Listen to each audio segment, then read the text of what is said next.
Good morning. My name is Emmanuel Gomez. I'm with Latino Review Media, and I have the pleasure this morning of spending some time with the amazing actor James Cosmo, who stars in Vertical Entertainment's Skylines. I know I already asked you this a few minutes ago, but in an awkward way, I'm going to ask you again. How are you this morning? I'm very well, thank you, Emmanuel. Yeah, it's cold and dark over here. Oh, well, right here, my roosters apparently are still clucking. So, I mean, 9 o'clock, but Oh, we're that's nice. we're That's getting nice. going. Sounds good. Whereabouts are you, Emmanuel? I'm in the Central Valley, Fresno, right in the heart of California. Well, actually, Great. next to Fresno. So I like your Christmas spirit in the back as well. Yeah, I wish I could say it was me, but it was my wife that did it all. It happens. As always. That makes sense. Yeah, So speaking of Skylines, you play a character named Grant who opens the yeah. film. Do you want to tell us a little bit about him?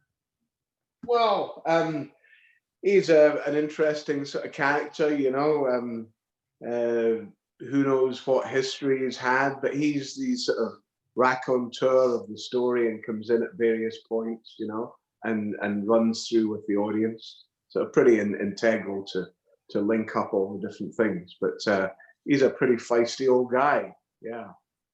Yeah, I was going to mention that how important I felt that your role was, because personally, I actually haven't seen the first two films, but Uh-huh. with your introduction, I felt like I had enough information to really be engaged in the film and Oh, that's enjoy it. excellent.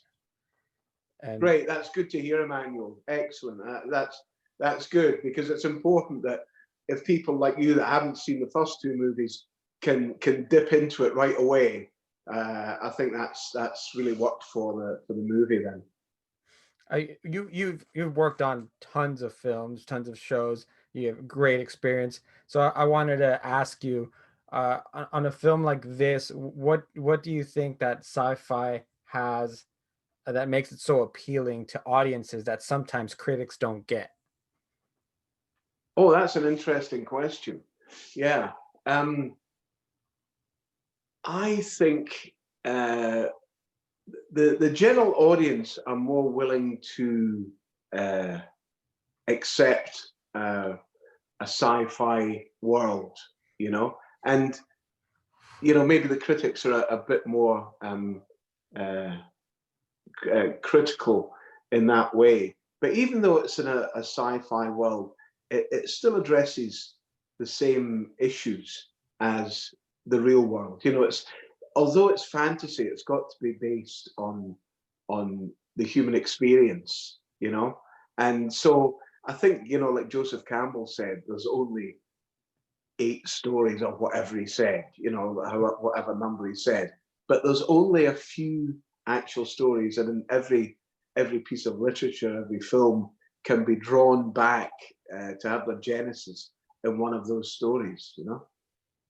Yeah, I agree with you, and which takes me back to your part in the film. You interact more with Naomi Tankel's Kate and Rhonda Mitra's Dr. Mal, Mm. but I feel like you guys are kind of the hope of the film, the anchor of it, because you guys show the consequences of what happens if the team above fails. Yes, yeah, yeah. That's very true, and it's sort of quite pertinent at the moment. That when it all falls apart, what have we got? We've only got each other. We've only got a belief in freedom uh, from oppression. Uh, yeah, that's an old story.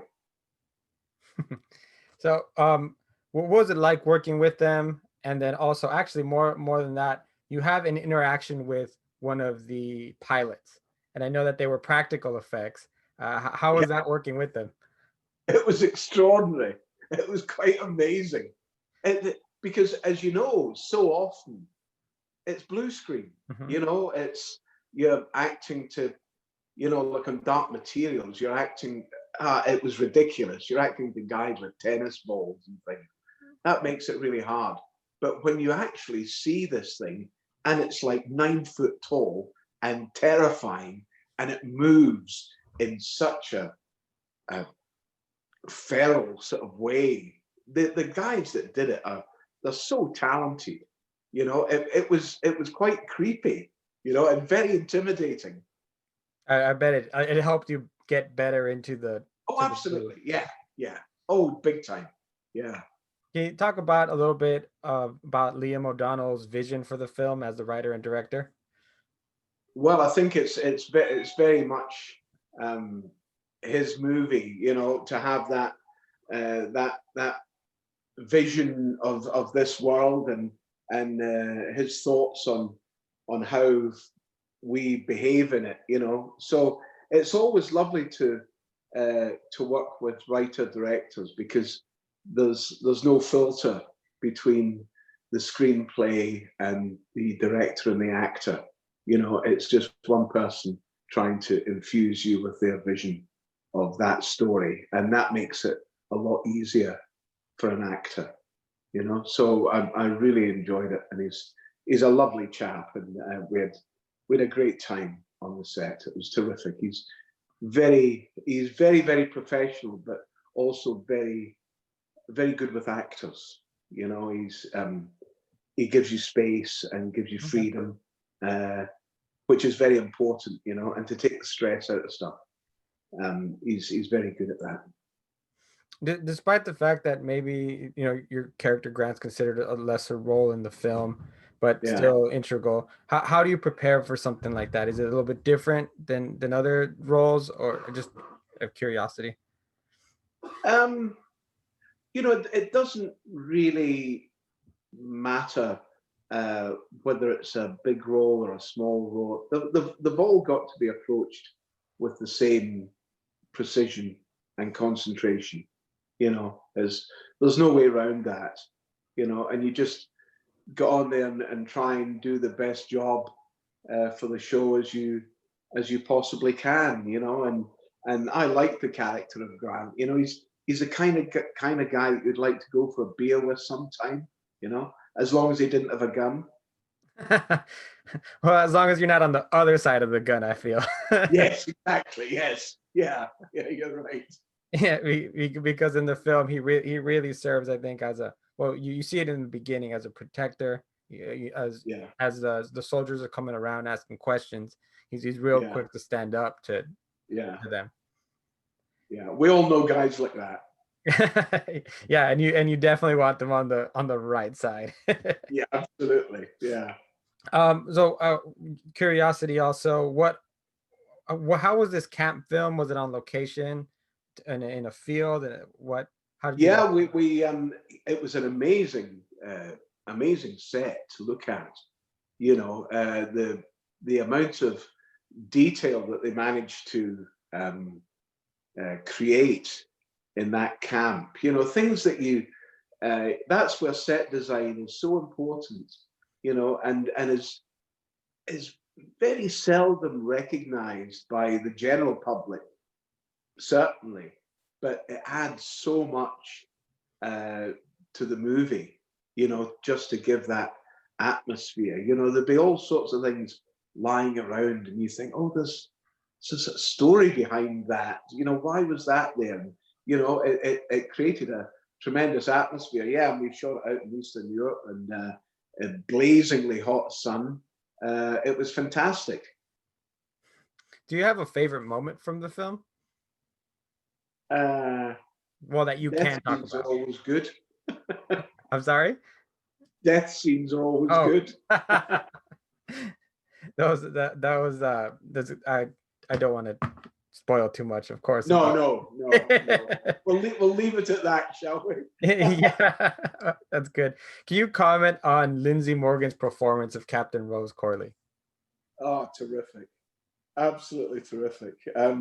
Yeah, it was lovely to work with her. Very talented, and yeah, she brings reality and great physicality to the role. Um, an enormous amount of energy. Yeah, it was. She was perfect for the part. Absolutely perfect. We know that this film should probably be viewed first off foremost on the big screen, but Yeah. unfortunately, due to conditions, we can't do that right now. But No. for the audiences at home, what do you hope they take away from the film? Oh, I think you're right that it's a real shame that it's not going to be seen on the big screen. But they're going to have a great evening watching the movie nonetheless. You know, it's an exciting movie. It's tons of action, great storyline, and I think the best idea would be for the audience to watch this movie, and then when things get better, go back to the big screen and watch all the movies all at once, if they could. I think they should have Skylines evenings. You know, they can show the whole lot. Yeah, it could be an evening, a skyline evening. I think that would Absolutely, with be good. huge amounts of popcorn and Coke and hot dogs. It'd be fantastic. Yeah, it would. I think that O'Donnell does a really good job at closing the series and then putting a nice little bow on it. Um, Yeah, so I know that it's been a 10-year road for him to get all this done. yeah, yeah. It's amazing, isn't it? To Yeah. have the energy to keep on going is extraordinary. Yeah. uh, Thank you so much, John, for spending some time with me this morning. I appreciate it. I know you are a busy man, and I'm kind of, for lack of a better term, fangirling a little bit because I have seen you in so many, so many features. Bless you. It's been a pleasure talking with you. I hope you have You a take, happy holidays, and I hope you stay safe. thank you, and you. God bless. Bye bye. Take care.